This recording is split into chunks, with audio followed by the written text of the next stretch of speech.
ঢাকা দক্ষিণ city corporation নির্বাচনকে ঘিরে এমন একটি সিদ্ধান্তের আভাস মিলছে যা বাস্তবায়িত হলে বদলে যেতে পারে বাংলাদেশের অন্যতম প্রাচীন ইসলামপন্থী রাজনৈতিক দল জামায়াতে ইসলামীর বহু বছরের প্রচলিত রাজনৈতিক ধারা। কারণ এবার আলোচনার কেন্দ্রবিন্দুতে উঠে এসেছে এক তরুণ মুখ, ডাকসুর ভিপি সাদিক কায়েম। শোনা যাচ্ছে ঢাকা দক্ষিণ সিটি কর্পোরেশন নির্বাচনের জন্য জামায়াতের একটি সম্ভাব্য 5 সদস্যের প্যানেল তৈরি করা হয়েছে, আর সেই তালিকার একেবারে উপরের দিকে রাখা হয়েছে সাদিক কায়েমের নাম। রাজনৈতিক বিশ্লেষকদের মতে যদি শেষ পর্যন্ত এই পরিকল্পনা বাস্তবায়িত হয় তাহলে সেটি হবে দলটির জন্য এক বড় ধরনের কৌশলগত পরিবর্তন। কারণ ঐতিহ্যগতভাবে জামায়াতে ইসলামী বড় ধরনের নির্বাচনে সাধারণত দলের দীর্ঘদিনের পরীক্ষিত ও প্রবীণ নেতাদেরই প্রাধান্য দিয়ে থাকে, কিন্তু এবার সেই ধারা থেকে বেরিয়ে একেবারে ভিন্ন পথে হাঁটার ইঙ্গিত দেখা যাচ্ছে। প্রশ্ন হচ্ছে, কেন এই পরিবর্তন? কেন হঠাৎ করে একজন তরুণ ছাত্রনেতাকে সামনে আনার চিন্তা করছে দলটি? এর পেছনে কয়েকটি গুরুত্বপূর্ণ রাজনৈতিক বাস্তবতা কাজ করছে বলে মনে করছেন বিশ্লেষকরা। প্রথম কারণ ব্যক্তিগত ইমেজ এবং জনপ্রিয়তা। বর্তমান সময়ের ছাত্র রাজনীতির অঙ্গনে সাদিক কায়েম একটি বহুল পরিচিত নাম। বিশেষ করে জুলাইয়ের গণ আন্দোলনের সময় তার ভূমিকা তরুণদের মাঝে তাকে একটি পরিচিত মুখে পরিণত করেছে। এই মুহূর্তে তার বিরুদ্ধে বড় ধরনের দুর্নীতি বা বিতর্কের অভিযোগ নেই। রাজনীতির ভাষায় যাকে বলা হয় ক্লিন ইমেজ, এমন একটি পরিচ্ছন্ন ভাবমূর্তি যে কোনো নির্বাচনে বড় ধরনের সম্পদ হয়ে উঠতে পারে। দ্বিতীয় কারণ নির্বাচনী অভিজ্ঞতা। ডাকসুর ভিপি হিসেবে নির্বাচিত হওয়ার অভিজ্ঞতা তার রয়েছে, অর্থাৎ ভোটারদের সঙ্গে যোগাযোগ করা, প্রচারণা চালানো এবং ভোটের মাঝে প্রতিদ্বন্দ্বিতা করার বাস্তব অভিজ্ঞতা তার ইতিমধ্যেই হয়েছে। রাজনীতিতে এটি একটি গুরুত্বপূর্ণ বিষয়। তৃতীয় এবং সম্ভবত সবচেয়ে বড় কারণ এবারের নির্বাচনী কাঠামো। শোনা যাচ্ছে আসন্ন সিটি কর্পোরেশন নির্বাচনে দলীয় প্রতীক নাও থাকতে পারে, অর্থাৎ পরিচিত দলীয় প্রতীক ছাড়া প্রার্থীদের ব্যক্তিগত পরিচিতি এবং গ্রহণযোগ্যতায় হয়ে উঠতে পারে ভোটের মূল নির্ধারক। যখন ভোটের ব্যালটে প্রতীক থাকে না, তখন প্রার্থীর মুখ, ব্যক্তিত্ব এবং সামাজিক গ্রহণযোগ্যতায় সবচেয়ে বড় শক্তি হয়ে দাঁড়ায়। এই জায়গাতেই সাদিক কায়েমকে এগিয়ে রাখছেন অনেক বিশ্লেষক। কিন্তু রাজনীতি কখনোই একমুখী পথ নয়। যেখানে সম্ভাবনা থাকে সেখানে দ্বন্দ্বও থাকে। ঢাকা সিটি কর্পোরেশনের এই সম্ভাব্য প্রার্থীকে ঘিরেও তৈরি হয়েছে নতুন এক রাজনৈতিক টানাপোড়েন। শোনা যাচ্ছে জাতীয় নাগরিক পার্টি বা এনসিপির পক্ষ থেকেও ঢাকা দক্ষিণ সিটি নিয়ে আলাদা হিসাব চলছে।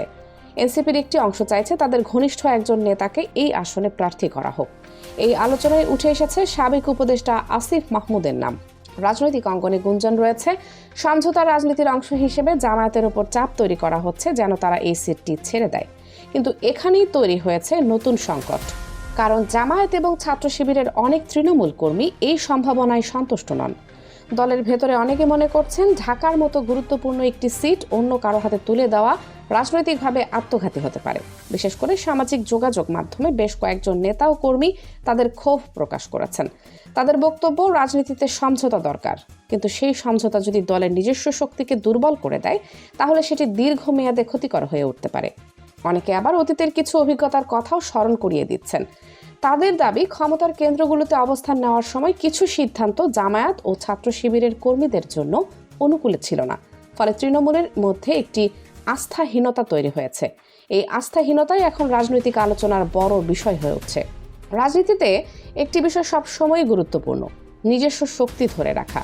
বিশেষ করে রাজধানী ঢাকার রাজনীতিতে টিকে থাকতে হলে কৌশলগত পরিকল্পনা প্রয়োজন।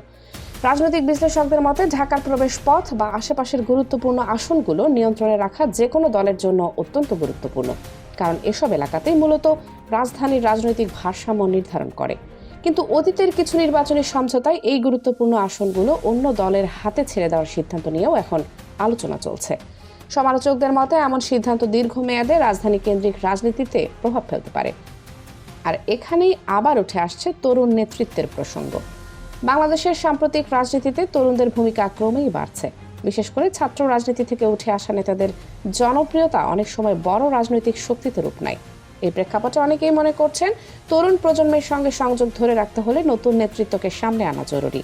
আর সেই কারণেই সাদিক কায়েমের সম্ভাব্য প্রার্থিতা নিয়ে এত আলোচনা। যদি তিনি সত্যিই এই নির্বাচনে অংশ নেন তাহলে এটি শুধু একটি সিটি কর্পোরেশন নির্বাচনই হবে না, বরং এটি হয়ে উঠতে পারে নতুন প্রজন্মের রাজনীতিতে প্রবেশের একটি বড় প্রতীকী ঘটনা। তবে শেষ সিদ্ধান্ত এখনও আসেনি। দলের শীর্ষ নেতৃত্ব কোন পথে হাঁটবে, তারা কি নতুন নেতৃত্বকে সামনে আনবে নাকি পুরনো রাজনৈতিক সমঝোতার পথে এগোবে? এই প্রশ্নের উত্তরই নির্ধারণ করবে ঢাকা দক্ষিণ সিটি কর্পোরেশন নির্বাচনের ভবিষ্যৎ সমীকরণ।